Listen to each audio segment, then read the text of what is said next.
Welcome to AI Mindscape's Folktale. Subscribe now.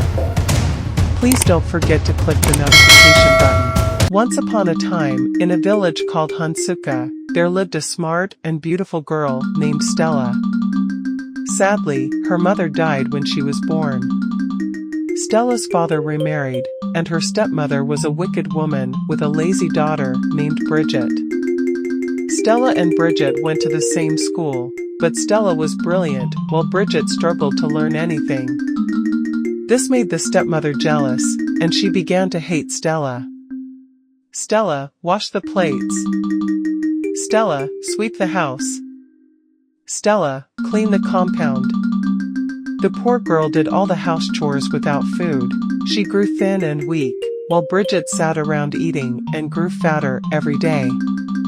Stella wore old, torn clothes, and people in the village often laughed at her. One day, while going to fetch water at the stream, Stella saw a crowd gathered. Curious, she walked closer. The town crier stood in the middle, beating his gong and shouting, "Listen! Listen, everyone! On the next market day, the prince will choose a wife. All young ladies should prepare themselves." Stella's heart leaped with excitement, and she rushed home to share the news. "Stepmother! Mama Bridget!" Stella said, out of breath, "The prince is looking for a wife. All the young ladies in the village can go." Her stepmother gave her a wicked look and shouted, "Why are you happy, useless girl? Go and clean the house." Stella's face fell. She picked up her broom and quietly did her chores. 3 days before the big event, her stepmother bought Bridget the finest clothes, beautiful beads, and sparkling shoes. "Bridget, you will marry the prince," the stepmother said with a smile. "And I will become the king's in-law." "But Mama, what about Stella?" Bridget asked. "Stella?" The stepmother laughed. "She will be your maid in the palace." On the morning of the market day, the stepmother mixed a charm and gave it to Bridget. "Drink this," she whispered. "It will make the prince choose you." "Stella," the stepmother barked. "We are going to the palace. Sweep the compound and don't let me catch you anywhere near the event." "Yes, Ma," Stella replied sadly. After sweeping, Stella sat under a tree and sighed. She was hungry and tired. Then she remembered she had to go to the farm to get peppers for food. On her way, she met an old man sitting by the roadside. He looked tired and hungry. "Young girl," the old man said, "please, give me some akara, bean cake, to eat." Stella was surprised. How did he know she had akara? She had saved the small piece to eat later. "Baba, this is all I have, and I have not eaten since yesterday," she said softly. "Please," the old man repeated, "I will reward you." Stella thought for a moment, then handed him the akara. "Thank you, my child," the old man said, smiling. "Now listen carefully. Walk straight, turn right, and you will see my sister's house. She will give you something, but take only the rough basket." Stella thanked him and followed his directions. At the old woman's house, Stella explained what happened. "Take one basket," the old woman said. There were 2 baskets, one beautiful and smooth, the other old and rough. Stella remembered the old man's words and picked the rough basket. When she reached home and opened it, she couldn't believe her eyes. The basket was full of gold, shining clothes, beads, and cowries. Stella quickly dressed in the beautiful gold clothes. She looked like a princess herself. Meanwhile, at the palace, the prince sat watching as the girls danced, one by one. Bridget was next. She walked to the center and started dancing, but the prince looked bored. "Is this the best Hansuka has to offer?" the prince whispered to himself. Suddenly, the crowd gasped. A girl in gold, shining clothes stepped into the palace courtyard. Her face was covered with a net, and she danced like no one had ever seen before. Her movements were graceful, and her clothes sparkled like stars. The prince stood up immediately. "Who is that?" he asked. The king said, "Find out who she is." Bridget and her mother stared, their mouths wide open. "Who is this girl?" Bridget hissed. The prince walked to the dancer and gently lifted the net from her face. The crowd gasped again. It was Stella. "You," the prince said, smiling brightly, "I have found my wife." Stella's stepmother and Bridget were shocked. "No. It can't be," the stepmother shouted. But the prince ignored them. He took Stella's hand and announced to everyone, "This is the woman I will marry." The king was pleased, and the whole village cheered. Stella's stepmother and Bridget hung their heads in shame. The prince made Stella his bride, and she became the future queen. Bridget, who had once laughed at Stella, became her maid in the palace. From that day on, Stella lived happily ever after, and her kindness and hard work were rewarded. Stella was now happily married to the prince, and the entire palace loved her. She was kind, gentle, and treated everyone with respect. Even the king was proud of his son's choice. Bridget, on the other hand, was miserable as Stella's maid. She had to sweep, wash, and do all the chores she once forced Stella to do. The wicked stepmother, furious about what happened, could not accept Stella's success. She sat at home, plotting her revenge. "This Stella thinks she's better than us," the stepmother hissed. "We will teach her a lesson." Bridget was sitting beside her mother, looking tired. "Mama, what can we do? She's now a queen. The prince loves her. We can't go near her." The stepmother's eyes glowed with evil. "You're foolish. I know someone who can help us. A powerful witch deep in the forest. She will make Stella lose everything." "Are you sure, Mama?" Bridget asked nervously. "Trust me. Now, let's go." The witch in the forest. That night, when the moon was high in the sky, the stepmother and Bridget set off to find the witch.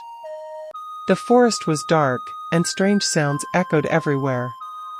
Owls hooted, crickets chirped, and shadows moved among the trees. Bridget clung to her mother's arm. "Mama, I'm scared," Bridget whispered. "Keep quiet," the stepmother snapped. "We are close." Soon, they reached a small hut. Smoke rose from the roof, and a dim light flickered inside. A deep, scratchy voice called out, "Who dares disturb me at this hour?" The door creaked open, and an old witch appeared. Her hair was wild, her eyes were sharp, and her long nails clicked together. "What do you want?" the witch growled. The stepmother bowed slightly. "Great witch, I need your help. My stepdaughter, Stella, has stolen everything that belongs to my daughter. She's now a queen, and we have nothing." The witch stared at them and hissed, "You want to bring her down, don't you?" "Yes," the stepmother said. The witch smiled wickedly. "Then you must do exactly as I say." She pulled out a small bottle filled with a black liquid. "Take this poison and pour it into her food. When she drinks it, she will fall into a deep sleep, and no one will be able to wake her up." The stepmother took the bottle with shaking hands. "Thank you, great witch. Remember," the witch warned, "you must leave the palace quickly after giving her the poison. If you are caught, you will suffer greatly." The stepmother and Bridget hurried back home, plotting how to sneak into the palace. The palace celebration. A few days later, there was a grand celebration at the palace. The prince had planned the event to thank Stella for being such a wonderful queen. Everyone from the village came, dressed in their best clothes. The wicked stepmother and Bridget saw this as the perfect chance to carry out their plan. We will pretend to bring food as a gift, the stepmother whispered to Bridget. When Stella eats the food, she will fall asleep forever. Bridget nodded, but her hands were trembling. At the palace gates, guards allowed them inside because they carried large trays of food. Stella, as kind as always, welcomed them with a smile. "Stepmother, Bridget, you came," Stella said happily. "Thank you, my queen," the stepmother said, forcing a smile. "We brought some special food to celebrate your new life." The stepmother handed the tray to one of the palace servants.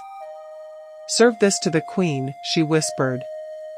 The servant nodded and carried the food to Stella. Just as Stella was about to eat, something strange happened. A loud voice echoed through the hall. "Stop!" Everyone froze and turned toward the entrance. An old man walked in, leaning on a staff. Stella's eyes widened, she recognized him. It was the same old man she had met on the way to the farm. "Who is this?" the king demanded. The old man pointed his staff at the stepmother and Bridget. "These two wicked women came here with evil in their hearts." "What are you talking about?" the stepmother shouted. "We are innocent." The old man raised his hand. Suddenly, the black liquid in the food began to bubble and smoke. Everyone gasped. "This food is poisoned," the old man declared. "They want to harm Queen Stella." The prince stood up in anger. "Guards! Seize them!" The guards grabbed the stepmother and Bridget. "Please, forgive us," the stepmother cried. "It was a mistake." The old man ignored her and turned to Stella. "Your kindness saved you again. Good always defeats evil." The prince looked at Stella. "My queen, what do you wish to do with them?"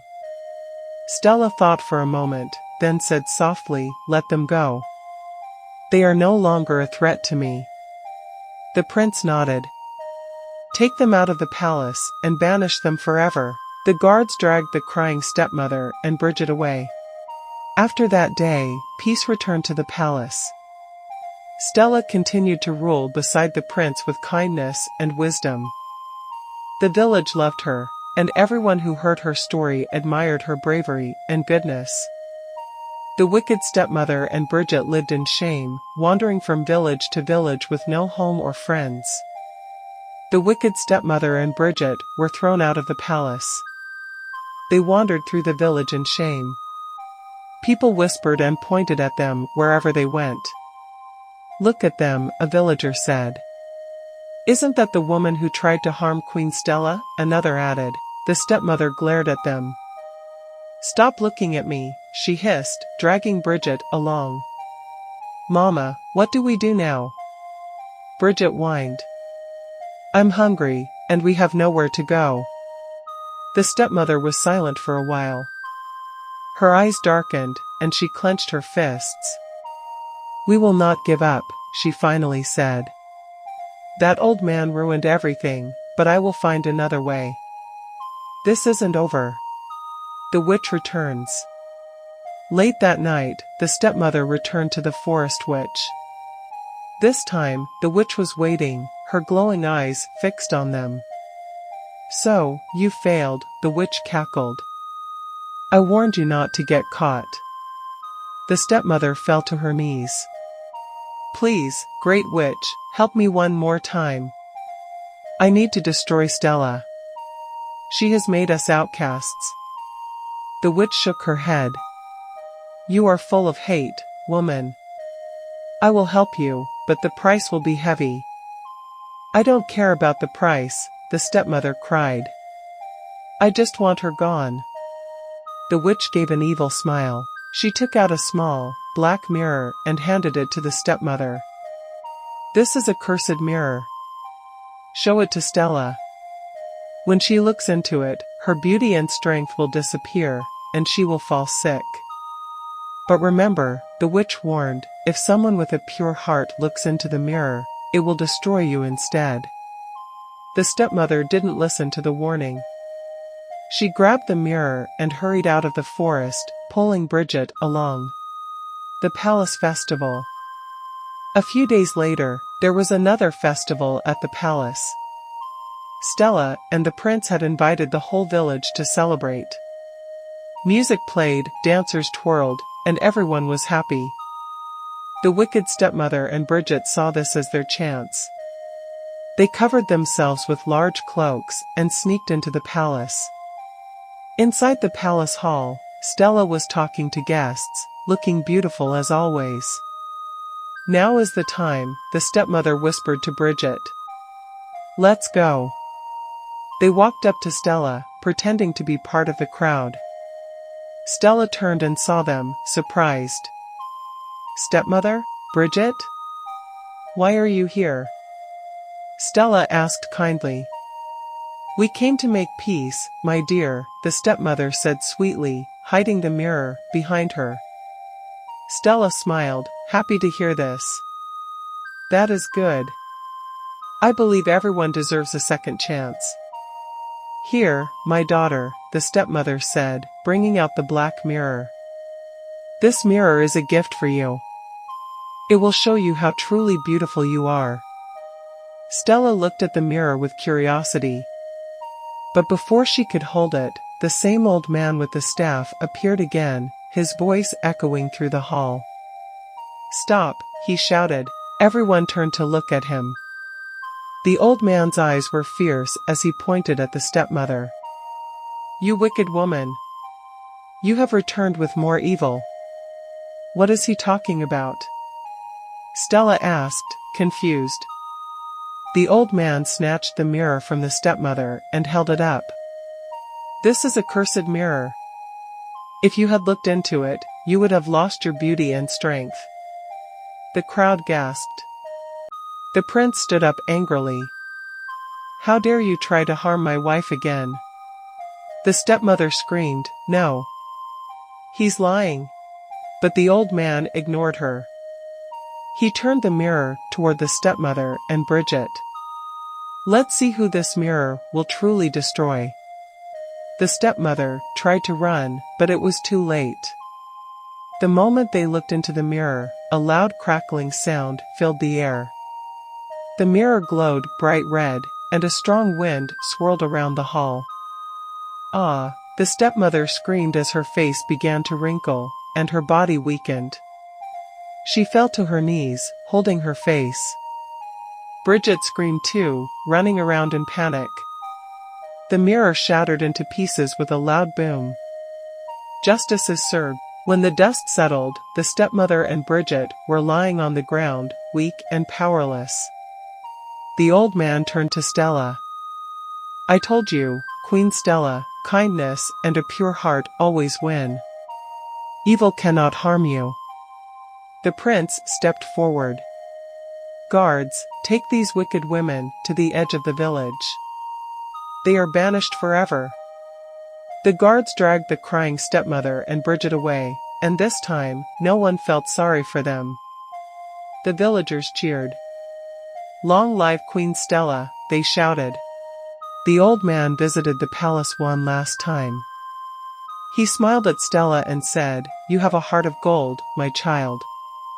Remember, no matter how much darkness there is, the light inside you will always shine." Stella bowed to him, grateful. "Thank you, Baba. I will never forget your wisdom." The old man disappeared, leaving behind nothing but a warm breeze. Years passed, and Queen Stella and the prince ruled the kingdom with peace and happiness. The villagers loved Stella because she was kind, fair, and strong. She always helped those in need and cared for her people, but deep in the dark forest, something strange was happening. The wicked stepmother and Bridget, who had been banished, had not disappeared forever. They had been living in a small, broken hut, plotting their return. The stepmother, now frail and weak, had not forgotten her hatred. "Stella ruined our lives," she hissed one night, sitting by a small fire. "I should have been the queen's mother, and you, Bridget, the princess." Bridget, now older and more foolish than ever, sighed. Mama, let it go. Stella is too strong. The old man always helps her. The stepmother's eyes gleamed with anger. Then we will get rid of him first. We will destroy Stella's protector. Welcome to AI Mindscape's Folktale. In this channel, join us as we unravel mysteries, magic, and morals of Africa's greatest stories. Subscribe now. Please don't forget to click the notification button. Thanks for watching. See you in the next episode.